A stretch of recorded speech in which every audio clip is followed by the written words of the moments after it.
Un club underground într-unul dintre cele mai mari orașe din Europa. Peste 400 de tineri dansează. Dintr-o dată, 4 artificii aprind tavanul. Într-un minut, încăperea arde. 26 de tineri mor pe loc.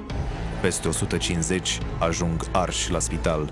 Tragedia lasă împietrită o națiune. Oamenii cer răspunsuri. –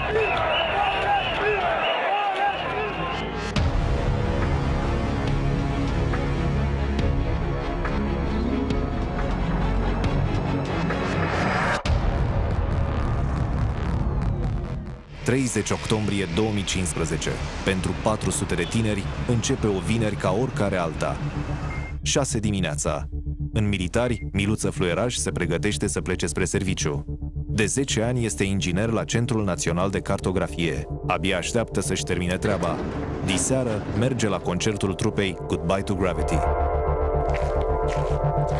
Pe Alex Pascu îl știam și din alte proiecte. Am mai cântat și în alte trupe și cred că îl știam de vreo 9 ani. Mă amintesc că la un concert era să cadă după scenă, s-a împiedicat de un cablu și cred că atunci mi l-am întipărit în memorie.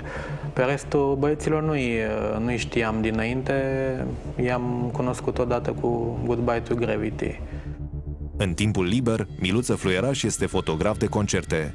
În cei 8 ani de când pasiunea lui a devenit al doilea job, nu a ratat niciun festival rock din țară. La Mizil, medicul Ruxandra Giambașu face bagaje. Ioana, fiica ei, merge în fiecare weekend la București să se pregătească pentru admiterea la arhitectură. Joi fusesem la cumpărături și îi cumpărasem niște ghetuțe din astea care urmau să fie potrivite pentru naveta de iarnă cu Bucureștiul.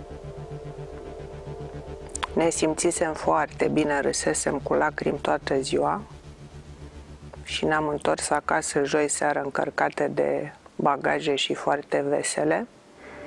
Știam că vrea să se ducă la concert, căutase adresa clubului. Era foarte încântată că o să-i vadă în mărimea naturală pe cei din trupă și să le ceară autograf. Și eu mă bucuram că se bucură. O săptămână a fost așa într-o ebuliție și a încercat să caute prieteni cu care să se ducă. Până la urmă, l-a plecat singur, am condus-o eu la gară. La 17:58.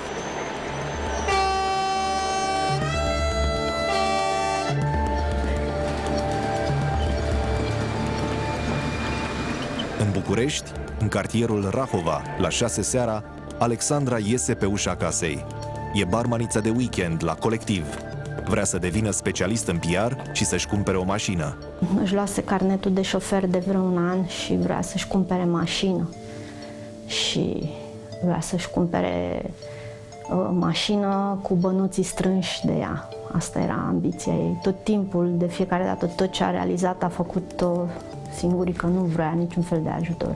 Eu știam că intră pe la 8 și a zis nu, că m-a sunat și mi-a zis să ajung mai devreme. Și la 6:30 am vorbit. Concertul trebuie să înceapă la ora 9. Ioana și Miluță ajung printre primii. De data asta trenul românesc n-a întârziat. Pe la 7 și ceva. A luat metroul din gară, a găsit clubul, mi-a dat de câteva ori telefonul.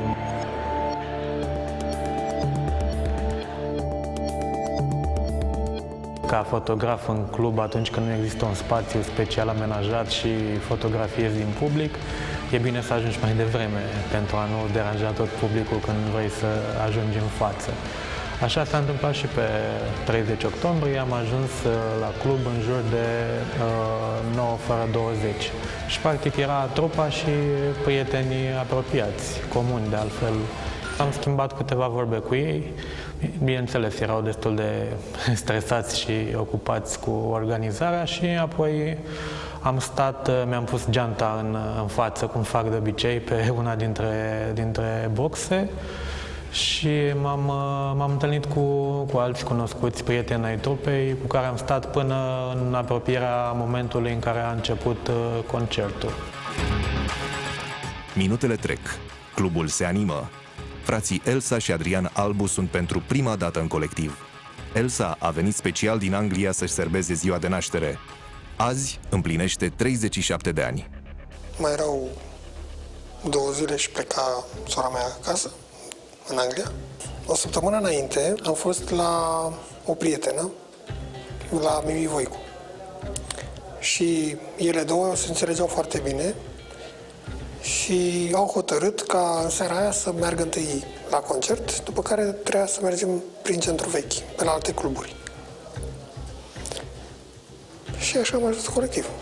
Noi am ajuns pe la 10 fără ceva și Mimi a ajuns pe la 10 și 10, cam așa.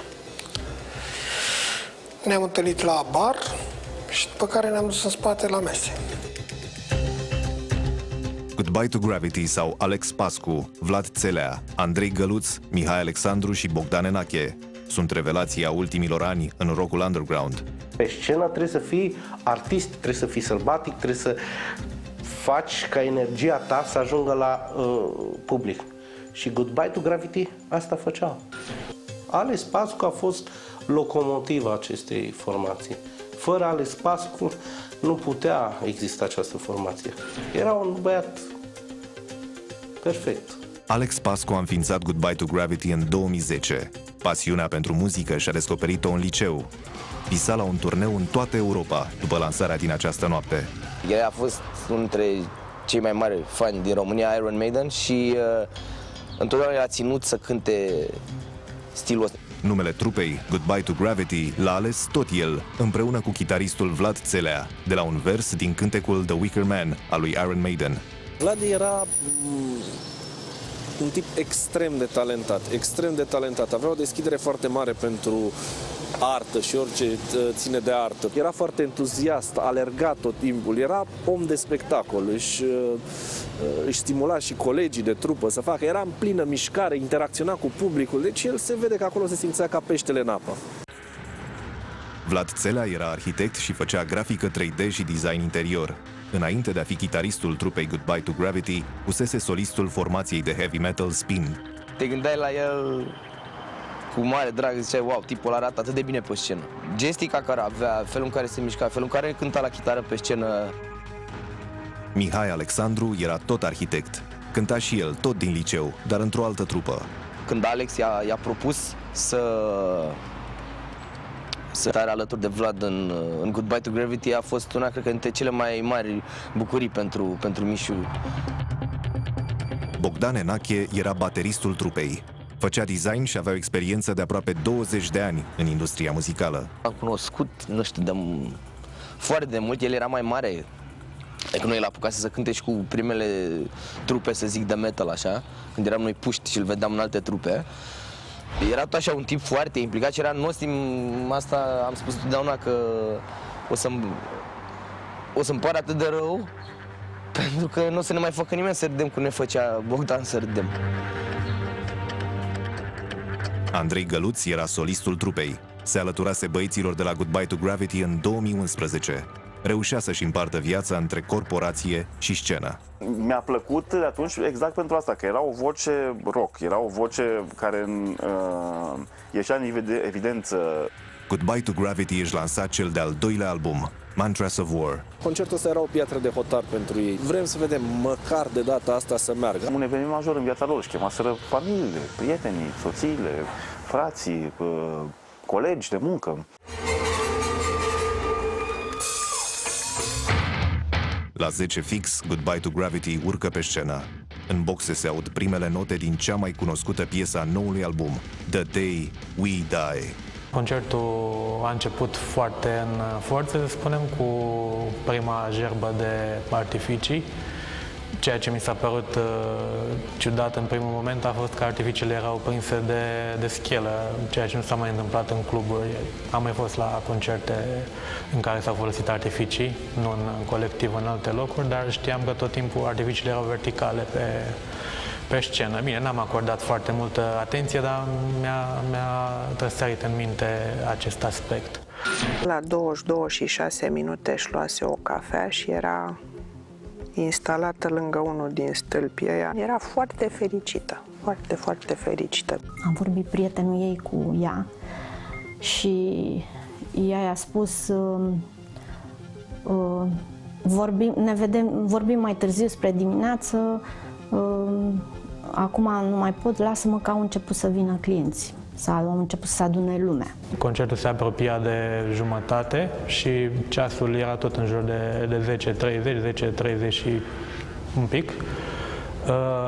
S-a încheiat piesa The Evil That Men Do, care e cover Iron Maiden, și a început a doua salbă de artificii. Eu eram, cred că, cu ochii în cameră la un moment dat, nu mă așteptam să înceapă chiar atunci, dar mi-am dat seama pentru că am fost lovit de o scânteie de la salba de artificii din partea dreaptă, exact pe pielea capului, și am simțit-o fierbinte. Apoi, imediat am început să fotografiez și am făcut, cred că, o singură fotografie. Sfârșitul jetului, câteva scântei a atins buretele, s-a aprins buretele foarte ușor, natural, să zic, foarte natural. Timp în care solistul vocal, Andrei, a spus că ia uite, s-a prins ceva de genul, s-a prins ceva, asta nu era în program. În momentul respectiv, eu am fost setat să mă duc să iau stingătorul. De la scenă mă gândeam, știam că trebuie să fie un stingător la scenă, așa era normal.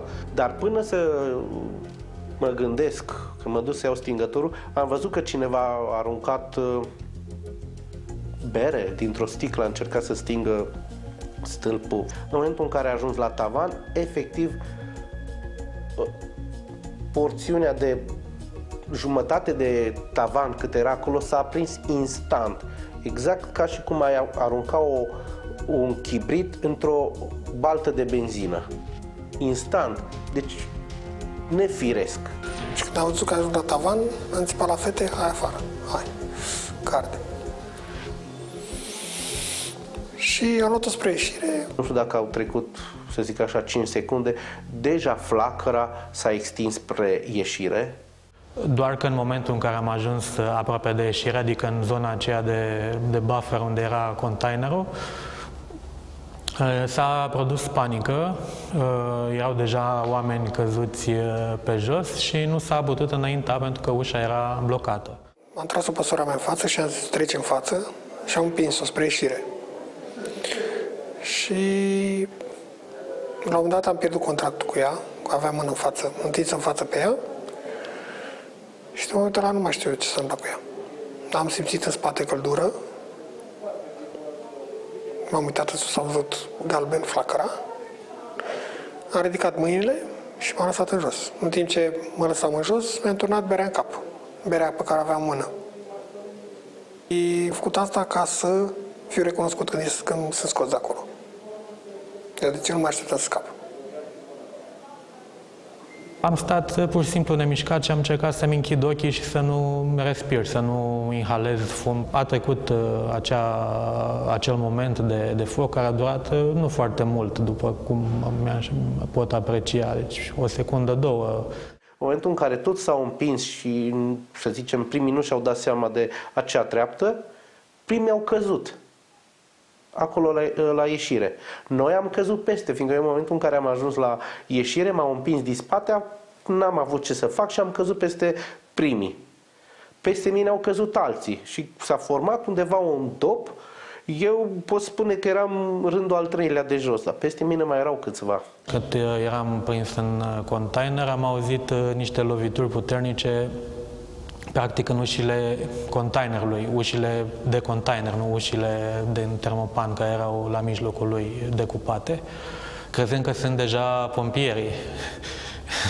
Doar că erau niște persoane care ieșiseră înainte de incendiu afară la o țigară și când au văzut că au auzit, adică și-au dat seama ce s-a petrecut, încercau să spargă lacătul de la ușile containerului, dar fără niciun succes. Am ușor culcat pe oameni care erau dispuși unul peste altul și un salvator a încercat să scoată pe cineva care era sub mine. Dar era sub mine, dar nu era conștient, era leșinat. Și tot încerca să tragă și nu ieșea. Și atunci am pus mâna efectiv pe mâna lui, mâna mea dreaptă pe mâna lui stângă și am întins mâna mea stângă. Și spre norocul meu m-a apucat de mâna stângă și m-a tras afară. Nici măcar nu i-am mulțumit. Pare rău.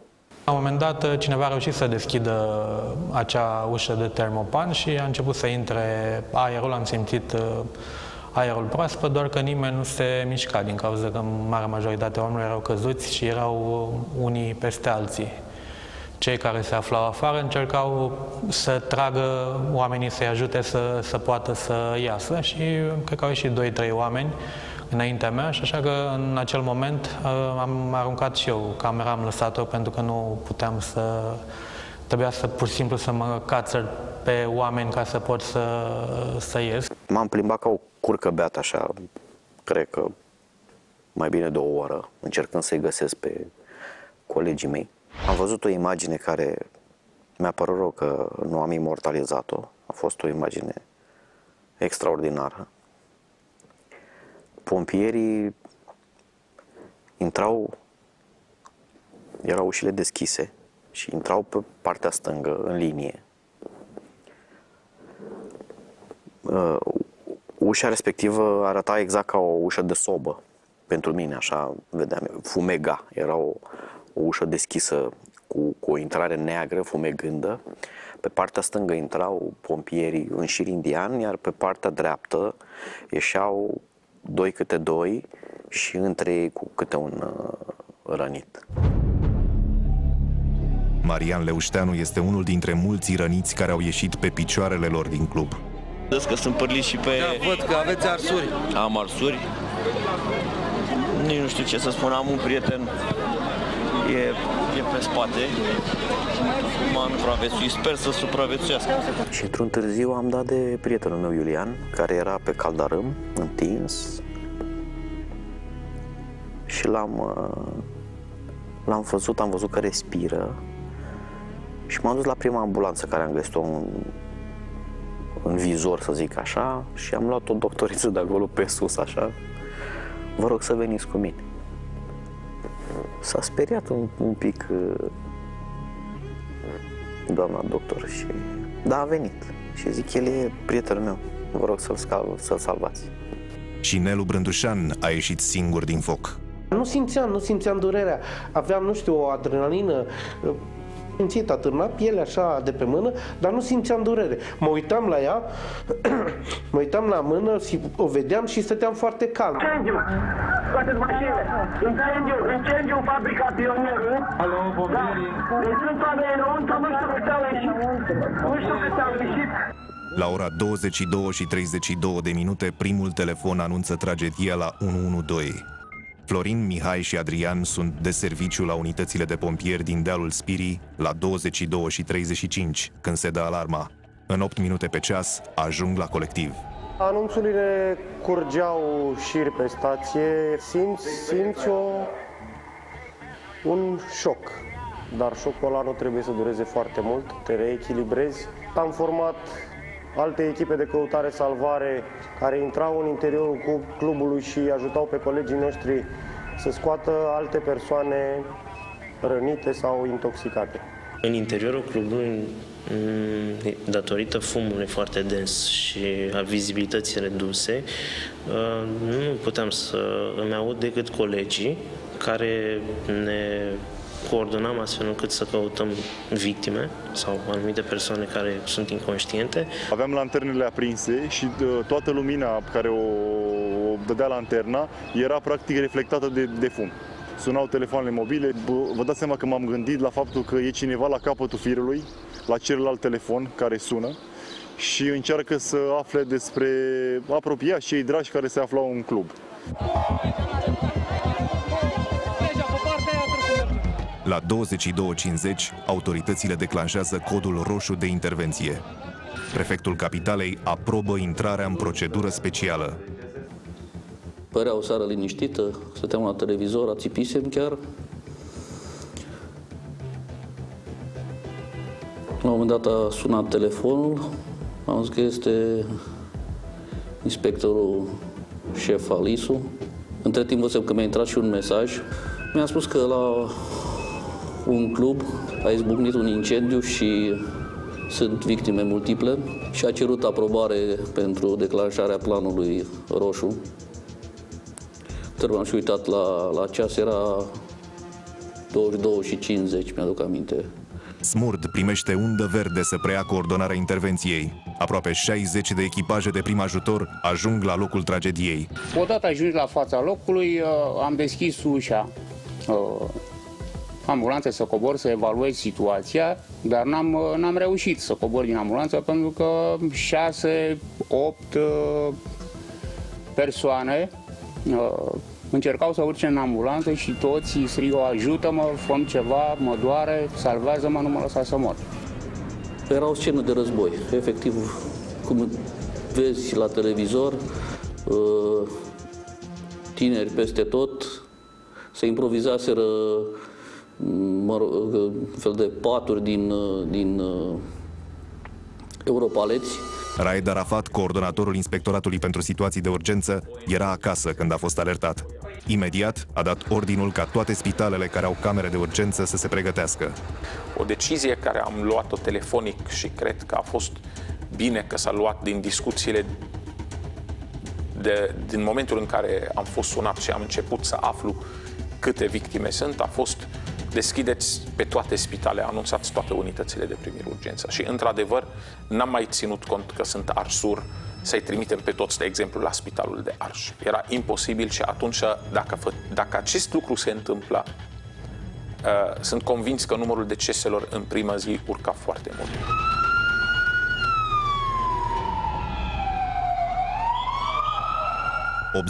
...88 de răniți ajung la spitale cu ambulanțele. 184 ajung la spital duși de prieteni sau cu taxiuri. Când am plecat de acolo, unul din gânduri a fost: lasă pe altul care este mai grav. Eu eram doar cu mâinile. Erau alții, erau pe față, erau oamenași de la brâu în sus. La 15 minute după miezul nopții, toți oamenii sunt scoși din club. Jumătate de oră mai târziu, la 0:43, incendiul este lichidat și zona securizată. La 1:16, pompierii se retrag. Trecuseră aproape 3 ore de la primul apel. Principala ipoteză de lucru ar fi incendiu și nu explozia. Rareș Stan este procuror la Parchetul Capitalei, instituția care cercetează orice moarte suspectă din București. Este de serviciu în această noapte de 30 octombrie. Eu locuind în apropierea clubului colectiv, am auzit echipaje de salvare, zgomotul produs de semnalele acustice și oarecum mi-am dat seama că o să am treabă în seara aceea. Cred că am fost printre primii care am intrat în club după pompieri. Procurorul dă ordin ca nimeni să nu mai intre în club și începe ancheta. Când am ajuns acolo, nu știu, imaginea a 26 de tineri decedați la oaltă, un număr foarte mare de persoane care primeau îngrijiri medicale, care erau resuscitate chiar și pe asfalt, mirosul de carne arsă, fum. Trebuia să intrăm având gura și nasul acoperite. Toți pereții erau plini de funingine, foarte multe obiecte arse. Dacă de obicei avem 1 sau 2 persoane decedate, aici deja aveam un număr de 26 de persoane și mai erau alte 10 de persoane internate în spital, în stare critică sau în stare foarte gravă, care puteau oricând deceda. Iulian Bocu și Darius Lupescu, polițiști la serviciul omoruri. Au fost ridicate aproape toate probele posibile din club. De la burete până la ultima picătură de funingine. Unii polițiști participă la autopsiile victimelor, alții strâng fiecare obiect care poate dezluși tragedia. Unii dintre răniții internați care mai pot vorbi dau declarații. La spitale, curțile sunt pline de oameni care își caută rudele și prietenii. Șuță, silaghi, ceva de rușeț. După aceea am văzut un ștraif la televizor, explozie într-un club din centru vechi. Și am avut un moment din ăsta de bucurie ticăloasă, știind că ea nu este în centru vechi. După care au continuat știrile și a pronunțat cineva de la televizor numele străzii Tăbăcarilor. Și mi-am adus aminte că o auzisem căutând strada asta. Am văzut că nu răspunde la telefon. Era deja foarte târziu și Mizilul, chiar dacă e pe DN1 și are și gară, nu mai are legături nici pe șosea, nici pe linia de tren cu restul lumii, așa că am rugat pe cineva să vină cu o mașină și să mă ducă la București. Între timp începuse să o caute și fratele meu, care era în București. Eu m-am dus în locurile în care era statistic cel mai probabil să o găsesc, adică la Spitalul de Urgență Floreasca, n-am găsit-o, la Spitalul de Arși, n-am găsit-o, și m-am dus la club. Auzisem deja că sunt mulți care s-au prăpădit la fața locului, dar la club n-am putut să mă apropii prea mult pentru că perimetrul era securizat, sau cum se numește. Iar între timp, fratele meu mi-a telefonat să-mi spună că la Spitalul Sfântul Ioan există o fată care nu poate să dea relații despre ea pentru că este intubată, este în comă și fiind intubată, inconștientă, fără acte, mi s-a părut ciudat că insistă să mă duc să o văd pe această necunoscută. Era Ioana, fusese adusă în comă, cu doar 1% arsuri pe corp, după ce medicii de pe ambulanță o resuscitaseră la colectiv. Alexandra Matachi. Dar nu am reușit, mergem la municipal. La ce spital ați mai fost? La spitalul la urgență, la Floreasca. Cristina Matachi a găsit-o pe Alexandra la Bagdazar. M-a sunat prietena ei cea mai bună și Alex este la Baltazar. Este ok. Când am auzit lucrul ăsta, normal trebuia să mă bucur, dar am avut așa o teamă. Alexandra era inconștientă, avea arsuri superficiale pe mâini, trecuse deja printr-o operație și era conectată la aparate. O doamnă asistentă mi-a spus: stai liniștită că fata noastră nu este chiar așa de grav. Sunt alții mai grav. În timp ce disperarea îi cuprindea pe cei de afară, în spitale, medicii și asistentele trebuiau să-și păstreze calmul și să-și facă treaba contra cronometru.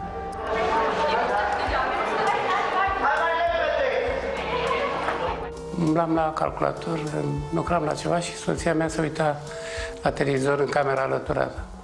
Și la un moment dat îmi spune, zice, ia vină repede să vezi ce se întâmplă, zice. E ceva la noi în sector, de incendiu.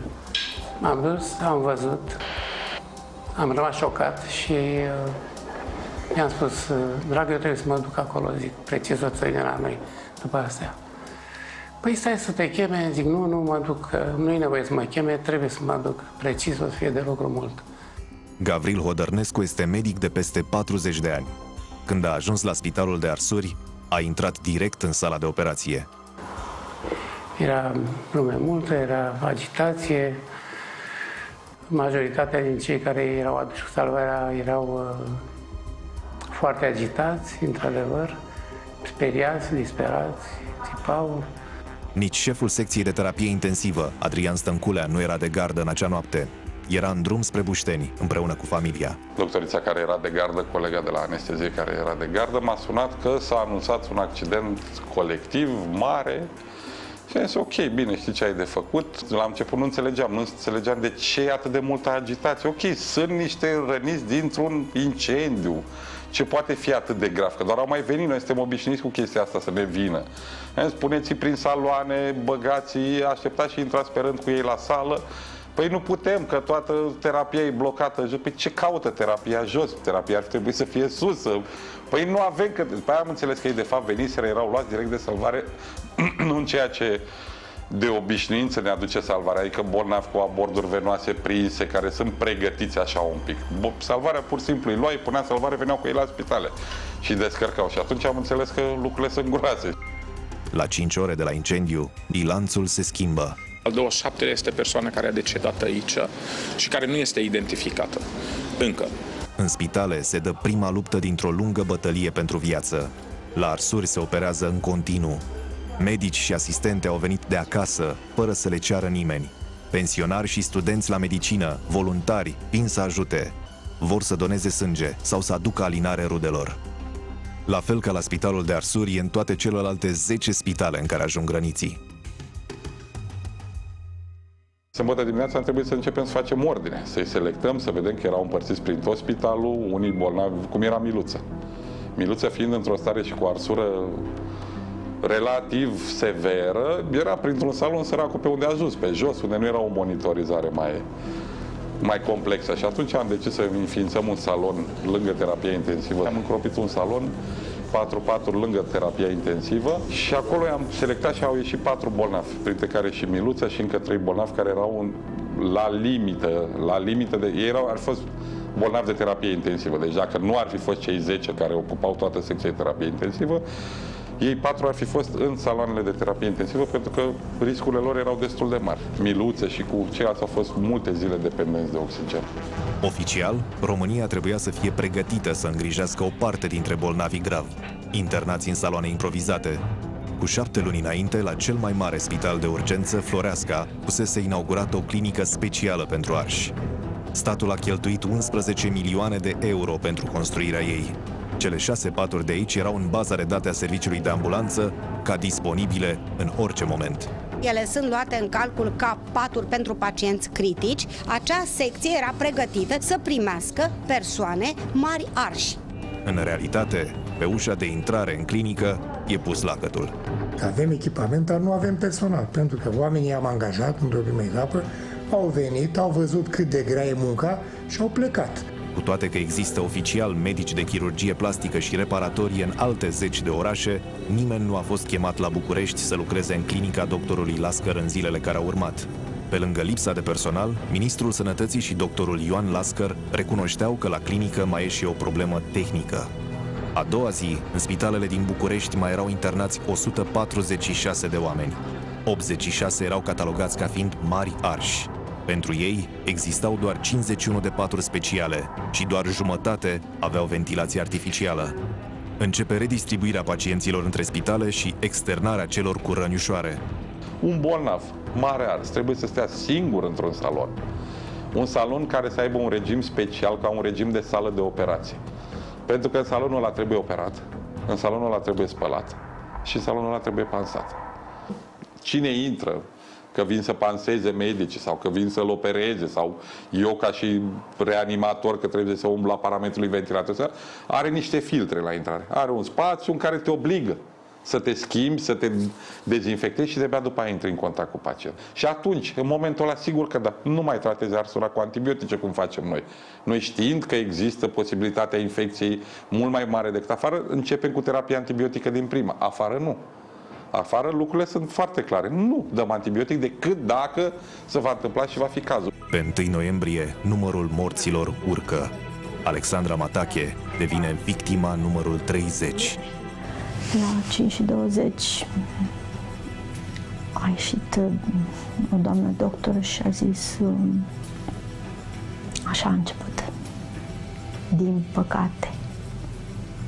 Și când am auzit din păcate,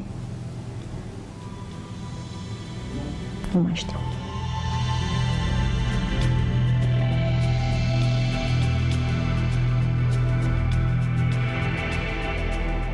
Era clar de la început pentru noi că va fi o situație copleșitoare pentru spitale. Și era imposibil ca medicii noștri să poată să mențină efortul continuu la un anumit nivel pentru a îngriji toate aceste cazuri. Și era clar că trebuia o parte din aceste cazuri să plece. Opinia publică începe să ceară răspunsuri. 10.000 de oameni mărșăluiesc în centrul capitalei și cer autorităților să-i găsească pe vinovați. Cristian Popescu Piedone conducea sectorul 4 de 7 ani. În noaptea tragediei fusese la Colectiv, club aflat în arondismentul lui. Șoimu, vă rog, comunicați datele. SC Colectiv Club SRL deține un acord de funcționare din data de 14/1/2015, o autorizație de funcționare din data de 14/1/2015, Poliția Locală Sector 4, ultima oară a fost în control pe data de 21/10/2015, unde s-a întocmit un proces verbal pentru lipsă calificare personal. Primarul Piedone rămâne pe poziții. De hârtii nu am nimic ce să-mi reproșez, am îndeplinit toate formele legale de eliberare a acordului de funcționare. Pe 2 noiembrie se fac primele rețineri. Patronii clubului, Paul Gancea, Costin Mincu și Alina Anastasescu, sunt arestați. Acuzațiile aduse sunt ucidere din culpă și vătămare corporală din culpă. În România vin și primele echipe de medici din Israel, Franța și Marea Britanie, care evaluează starea răniților. Rudele încep să ceară transferul în străinătate. Ministrul Sănătății asigură că în România totul e sub control. Chiar mai devreme mă suna doamna ministru din Moldova, însă i-am comunicat că chiar nu avem nevoie de nimic în acest moment. Medicii noștri pot gestiona situația, ne descurcăm foarte bine, iar medicii noștri pot face față cu brio oricărei situații. Primul om care, într-adevăr, a sunat a fost ambasadorul Angliei, care a sunat pe la 4-5 dimineața la centru aici și a zis că dacă avem nevoie de sprijin din partea lor.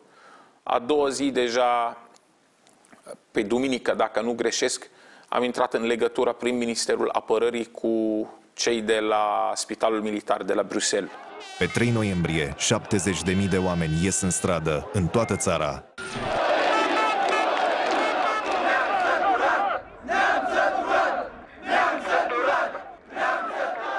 A doua zi, premierul își dă demisia. Nu vreau și nu cred că este corect să las această responsabilitate nici pe seama celor care au fost în teren, nici pe seama primarilor, secretarilor de stat, miniștrilor. Sunt gata să fac eu acest gest. Cristian Popescu Piedone pleacă și el. Am vrut să transmit multe alte mesaje și am găsit. Nu m-a consiliat nimeni pe un fond emoțional încărcat. Atât am putut să comunic cu dumneavoastră și îmi cer scuze și în fața dumneavoastră. În ziua demisiei lui Victor Ponta, primul pacient se urcă într-o aeronavă cu destinația Israel. Transferul este privat. 2 zile mai târziu, cu un avion MAPN, 9 pacienți pleacă în Olanda și 8 spre Belgia. 2 răniți mor pe drum. Acasă, numărul victimelor ajunsese la 32. La Bruxelles ajunge și Andreea Ursu. Avea arsuri de gradul 2 și 3 pe aproape 30% din suprafața corpului.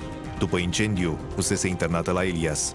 A fost greu să accept lucrurile în condițiile în care eu, adică când am ieșit din club, mă gândeam că e doar așa, sunt câteva răni. De Andreea a avut grijă doctorul Serge Jones. Medicul militar de la Spitalul Rena Street Bruxelles a făcut parte din echipa care a fost și la București. Il y a eu une mobilisation générale en Belgique. C'est bien que vous en parliez parce que il y a 6 centres de brûlés en Belgique. Donc nous, on n'est que un des 6 centres de brûlés. Et l'hôpital militaire d'emblée avait proposé 8 places et les autres centres de brûlés avaient proposé 9 places. Pour des raisons organisationnelles, le gouvernement roumain en a envoyé dans tous les pays européens, chez qui ils avaient sans doute démarché. Et donc, finalement, il n'y a que 8 patients qui sont arrivés en Belgique, mais il faut savoir que la Belgique est un pays où il y a beaucoup de centres de brûlés, beaucoup de compétences dans ce domaine-là, et donc on était prêt à en accueillir plus. Pe 7 noiembrie, alți 2 pacienți sunt transferați la Viena cu avioane Smurt. Cristian Popescu Piedone, împreună cu alte 2 angajate, ajung în arest, acuzați de abuz în serviciu. A doua zi sunt reținuți patronii și un angajat al firmei de artificii. Tot atunci moare și Bogdan Enache, toboșarul trupei Goodbye to Gravity. Transferul lui în Elveția tocmai fusese aprobat. La doar o oră după decolare, avionul a făcut cale întoarsă spre aeroportul Otopeni. Pe 10 noiembrie sunt reținuți 2 angajați ISU care ar fi trebuit să verifice clubul în cele 6 luni de când funcționa. Zilele următoare vin medici din Franța, Elveția, Marea Britanie și Germania. Pe listele de transfer ajung și Adrian și Elsa Albu. Mi-a spus că sunt selectat pentru Anglia. Urma să plec cu sora mea în Anglia. Asta era undeva 8 sau 9 noiembrie, cam așa. Și a doua zi n-am plecat. Nici a treia zi, nici după aia. Până pe 19 când ea a murit. Imediat după tragedie, Elsa Albu a fost internată la Spitalul Sfântul Ioan. De 11 ani locuia în Anglia și urma să se căsătorească. A murit din cauza infecțiilor intraspitalicești, la Spitalul de Arsuri, unde fusese transferată cu o zi înainte. A fost victima numărul 57. Tot o bacterie a ucis-o și pe Ioana Giambașu. Fiica mea a murit de infecție pulmonară, făcută a 16-a zi. Toți copiii de la Sfântul Ioan au murit unul după altul, 56, 57, 58 și 59, toți de infecții pulmonare. Internat la Spitalul Elias, după moartea Elsei, Adrian decide că nu mai poate fi tratat aici. Pe 29 noiembrie mi-au spus urmează să pleci în Austria. Și pe 30 am plecat. Când am ajuns acolo, mișcam doar degetul mare de la mâna stângă. Puțin. Când am plecat de acolo, mișcam mâna stângă, atingeam cu arătătorul în palmă. Cam asta e diferența. Pe 22 decembrie, numărătoarea morții se oprește. 63 dintre tinerii din colectiv nu mai erau. Ancheta procurorilor se apropia de sfârșit, iar concluziile erau devastatoare. Ovidiu Oprea, profesor la Facultatea de Chimie din cadrul Politehnicii. La câteva zile a fost căutat de anchetatori, care voiau să știe ce era în aerul din colectiv. A reconstituit arderea. A descoperit substanțe extrem de toxice, hidrocarburile aromatice policiclice, antracen, metilnaftalină sau fenantren.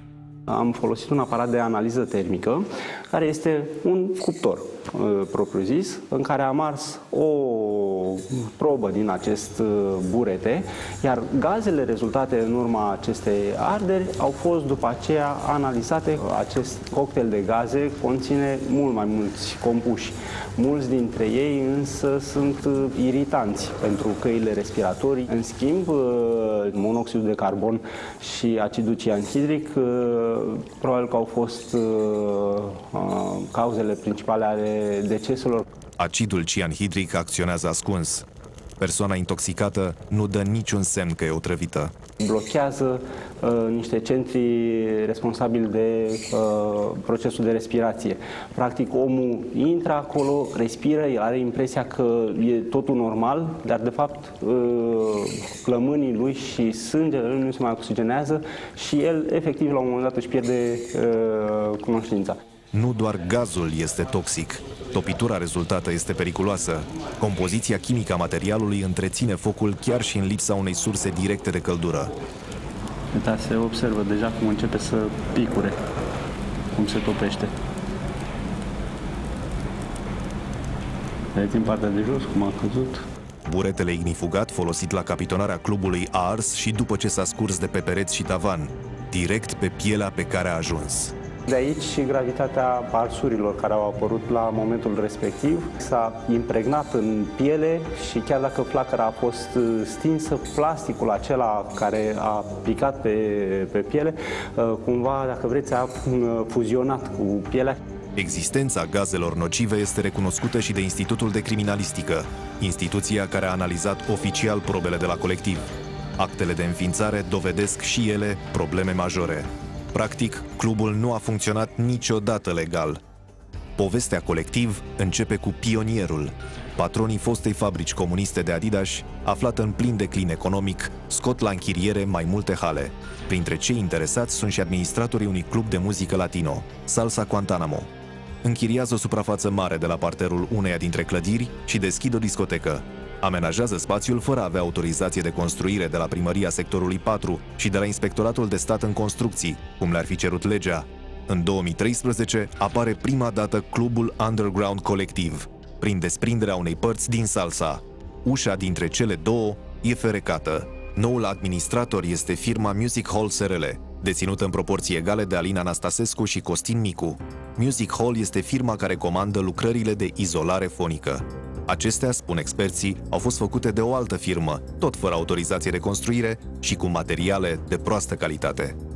În 2014, Music Hall renunță la administrarea clubului de pe Tăbăcarilor 7, care este preluată de societatea Colectiv Club SRL. Alina Anastasescu și Costin Mincu îl cooptează în firmă pe Paul Cătălin Gancea. Anchetatorii nu au date că noua firmă ar fi făcut și ea lucrări de construire neautorizate. Toate celelalte 3 firme au primit autorizație de funcționare, ilegal, spun anchetatorii. Instituțiile care ar fi trebuit să se asigure că toate cele 3 cluburi funcționează legal sunt Primăria Sectorului 4, Inspectoratul de Stat în Construcții și Inspectoratul pentru Situații de Urgență. Raportul procurorilor spune că autoritățile au avut o mare parte din vină. Primăria trebuia să verifice destinația spațiului și autorizațiile. Pompierii ar fi trebuit să controleze din oficiu starea clădirilor. Nu o făcuseră de 25 de ani. Nici organizarea concertului nu a fost una prea fericită. N-aveai acces separat ca artist, oricum intrai prin față, n-aveai o cameră separată unde să stai. Știu că își făcuseră joi probele apucaseră doar să facă probele la tobe și la bas și restul au făcut vineri. Am ajuns acolo undeva pe la ora 6 și am întrebat dacă totul e ok, dacă mai au nevoie de ceva și atunci mi-au spus, toboșarul formației mi-a spus că totul e ok, că o să aibă efecte pirotehnice, dar efecte reci. Sunt efecte pirotehnice fără flacără.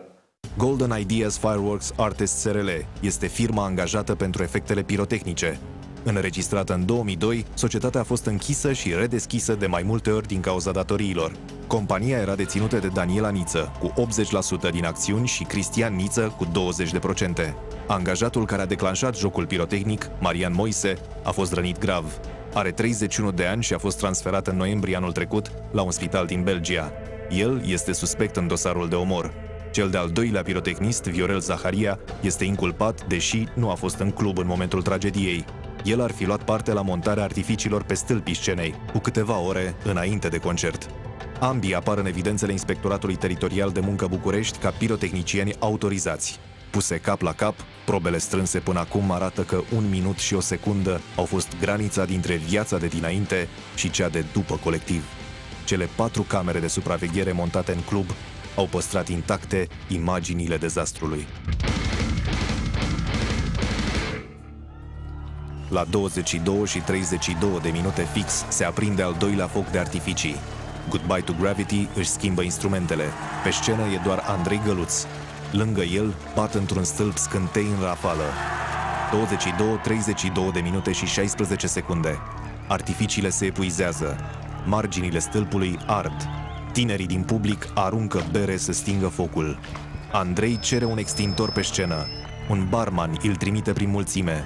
În liniște, flacăra crește. 22-32 de minute și 26 de secunde. Pană de curent. Din tavan cad bucăți incandescente. 22-32 de minute și 58 de secunde. Cineva sună la 112. 3 secunde mai târziu, camerele surprind ultimele secvențe clare. Tinerii se împing să iasă prin ușa îngustă. Unii sunt deja căzuți. Rampa de 7 cm care despărțea ieșirea de restul clubului și containerul montat la intrare au îngreunat evacuarea. Pusculadă, apoi fumul dens înghite tot. Februarie 2016. De la incendiul din colectiv au trecut mai bine de 3 luni. Adrian Albu s-a întors din Austria și continuă recuperarea la Elias. Am un pic cam mult noroc față de restul lumii. Că, mă, normal, n-ar fi trebuit să fiu aici. Ar fi trebuit să fie sora mea în locul meu. Miluță Fluieraș merge și el de luni până vineri la Elias, unde continuă recuperarea. La spitalul de Arsuri îi revine cel puțin o dată pe lună la control. Doctorul Gavril Hodărnescu îl are și acum în grijă. Cu mâinile în bandaje speciale, fotograful încearcă să revină la viață. Merge la concerte în săli aglomerate și face ce făcea și înainte de 30 octombrie. Imortalizează viața. M-am încă un obiectiv, dar nu cred că îl mai scot în armălaia aia de acolo. Rămân cu astea 3. Și ce aveai în plus? Un 90 cu 2.8 de macro, care era și de portret, ok. În Belgia, Andreea luptă să-și învețe mâinile să miște. Am zile când zic, ok, am răbdare și știu că o să dureze un an jumate, chiar 2. Zic, am răbdare, dar am zile când deja zic, nu mai gata. Eu un vis urât. Ruxandra Giambașu a renunțat la cei 20 de ani de carieră pe care și-a construit în Mizil.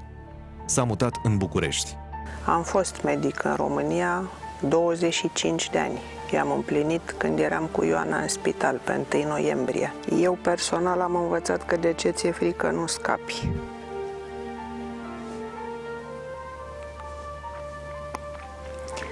Am mai primit încă o confirmare că țara asta are ceva profund defect. În Rahova, Cristina Matache rememorează fiecare secundă petrecută cu fiica ei. Era singurul nostru copil. Am ferit-o de tot ce e rău pe lumea asta. Deci, nu i-am cumpărat role să nu cadă, nu i-am cumpărat bicicletă să nu cadă. Tot timpul a fost dusă la școală, adusă de la școală, oriunde, unde mergea împreună cu noi.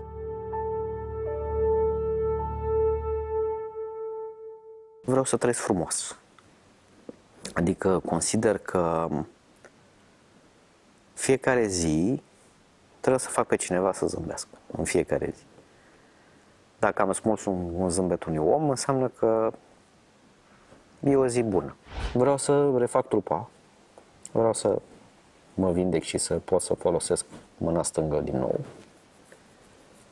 Vreau să nu mă las. Asta e planul meu, să zic așa.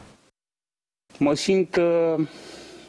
simt împlinit pentru că mi-am făcut datoria. Dintre victimele pe care le-am transportat la spital, niciuna nu a decedat.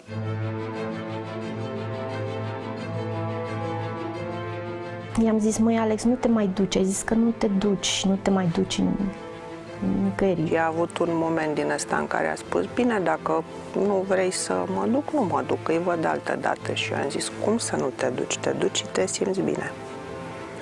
Și atunci am văzut-o ultima dată în cadrul ferestrei de la tren. E o imagine așa aproape picturală. Tot ce s-a întâmplat nu s-a întâmplat în zadar. Că au murit atâția oameni degeaba.